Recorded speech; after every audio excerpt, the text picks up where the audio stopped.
Jesus was on trial before Pilate for things that he had not done. When Pilate was questioning him, he found no guilt in Jesus and wanted to release him back to the crowds. But he knew that the crowds would only riot and that the people above him would be upset and he would get in trouble. So he realized that it was also the time of year of a festival.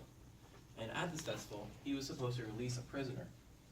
So he grabbed a murderer by the name of Barabbas and set him alongside Jesus and asked the crowd who they wanted to be set free.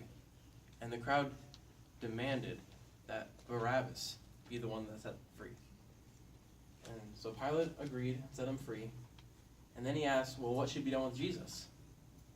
And the crowd cried out, crucify him, crucify him.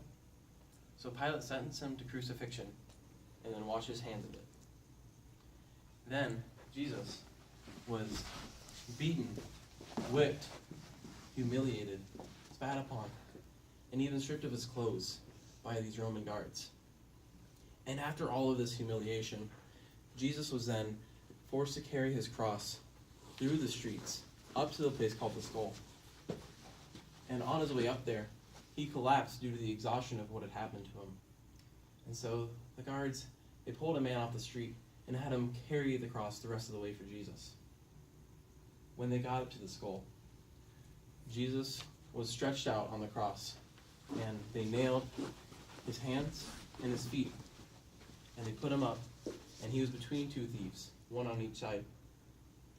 And the people in the crowd were saying things of like, if you're the Messiah, save yourself. You can perform all these miracles, but you can't get off the cross. And all Jesus said was, Father, forgive them, for they know not what they have done.